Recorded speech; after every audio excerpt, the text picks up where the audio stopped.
Welcome back to Factual America, where facts matter and your views count. If you've been tuned into the news lately, you may have heard the buzz. A sweeping new history curriculum is rolling out nationwide, and folks are divided. Today, we're digging deep to uncover what's really inside this bold rewrite of American history, how it could affect your kids, and why some experts say it's about more than just what's taught in the classroom. It's about shaping the very fabric of our society. Let's get straight to it. History isn't just about memorizing names and dates. It's about understanding who we are as a country. That's why, when the government or big education boards decide to change what's taught, as they are with this new curriculum, it's a huge deal. From colonial America to the digital age, what lessons get emphasized or downplayed can change how our next generation sees the nation, its heroes, and its struggles.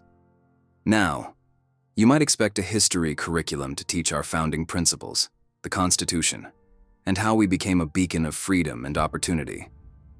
But hold on.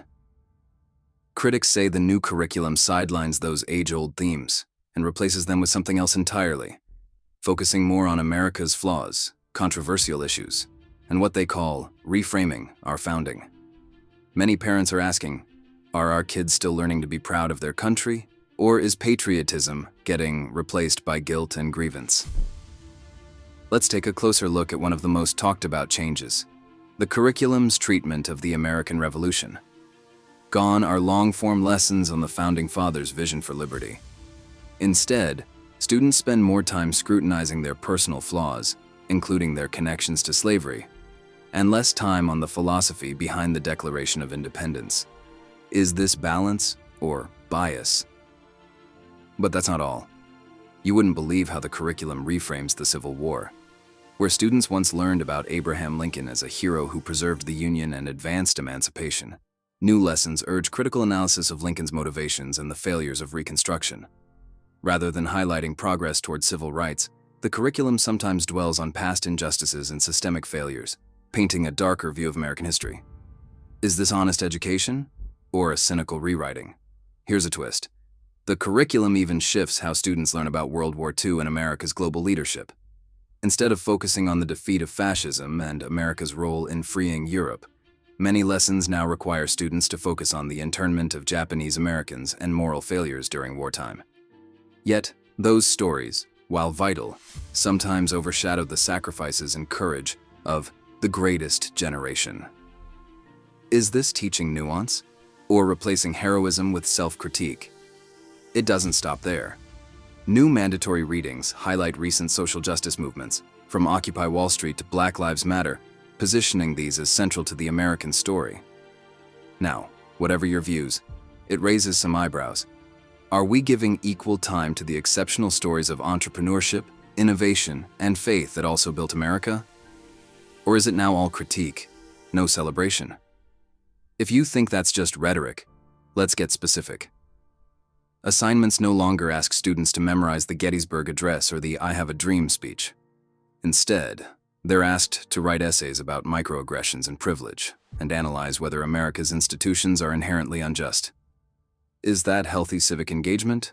Or is it training kids to view their country through a lens of perpetual suspicion? Let's not forget the growing influence of the 1619 Project, which is now required reading in several school districts. For those who haven't followed, this project argues that America's true founding wasn't 1776, but 1619, the year the first enslaved Africans arrived. While this view encourages important conversations about race, critics warn it reframes all of American history as a story of oppression rather than achievement. Where do we draw the line between honest reflection and erasing the country's core narrative? And yes, these shifts aren't just for high schoolers. Middle school children, as young as 11, now face lessons on intersectionality, gender identity, and contemporary political controversies. Some parents say it's too much, too soon. Others claim it distracts from mastering the basic building blocks of history, the kind adults need to be thoughtful, patriotic citizens. But let's play devil's advocate.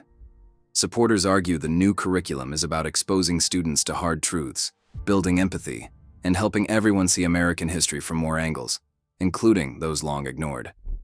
They say the old curriculum sugar-coated reality, left out minority voices, and avoided the country's sins.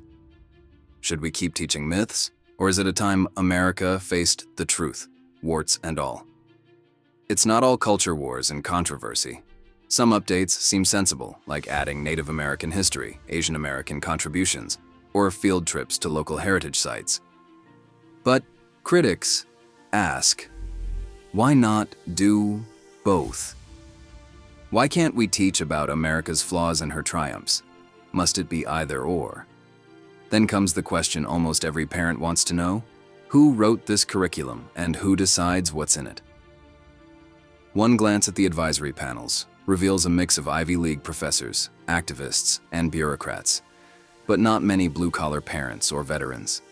Does this top-down approach reflect the views of most American families, or the ideology of a narrow elite? Here's something you won't hear on the evening news. The new curriculum is closely tied to new critical pedagogy methods, which urge teachers to be agents of change rather than neutral educators. Today's training encourages teachers to challenge traditional values and spark classroom debates on current political movements. Did you sign your kid up for an education or an indoctrination? Let's look at the numbers. Surveys show growing numbers of parents pulling their kids from public schools or switching to charter and private schools. Meanwhile, homeschooling rates have never been higher. Ask those parents why, and most say the same thing. I just want my kids to learn real history, not political activism. Now, here's the shocker. Colleges are starting to factor these curriculum changes into their admissions. Some universities say they'll give preference to applicants who've engaged in critical social analysis or led activism projects. What does this mean for the kid who just wants to study math, start a business, or serve in the military? Is meritocracy out and activism in? And parents aren't just worried about college. Employers, too, are noticing a change. CEOs complain that young hires are entering the workforce seeing America through a lens of division and skepticism, less interested in teamwork or common purpose. Could an obsession with what divides us make it harder to build the future together? The story doesn't end there. Some state legislatures, responding to parent outrage, are pushing bills to ban certain controversial topics or bring back patriotic education. In one state, new laws now require teaching the Bill of Rights and American exceptionalism, while in others, anti-bias lessons are mandatory. Will this lead to common ground, or even more conflict in the classroom? If you thought these changes are only happening in blue states or on the coasts, think again. Major textbook publishers are rewriting their editions to match new national standards, which means rural schools in Texas and Iowa may soon have the same curriculum as schools in California or New York. Is this unity or forced conformity? Here's a surprise twist. Not all teachers are on board. Some veteran teachers quietly tell us they're afraid to speak up, worried their jobs will be at risk if they don't go along. Others have left the profession entirely, saying they just want to inspire a love of learning, not wage ideological battles.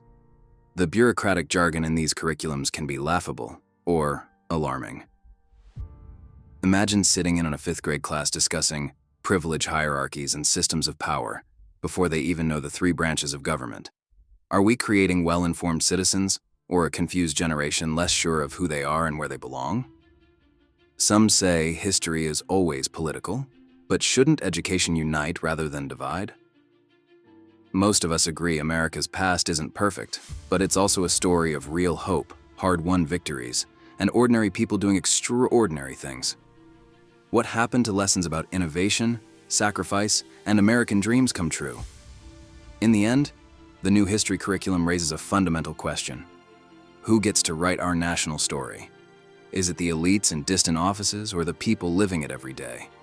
Will America's next generation grow up learning to love their country or learning to doubt it? It's easy to get lost in the culture war battles. But the truth is, what we teach our kids about history matters. It shapes their character, their beliefs, their pride, or lack of it, in being American.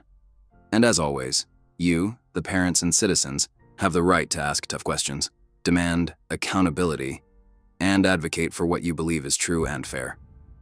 America's story is big enough to include its mistakes and its miracles. As the curriculum wars rage on, Let's keep asking.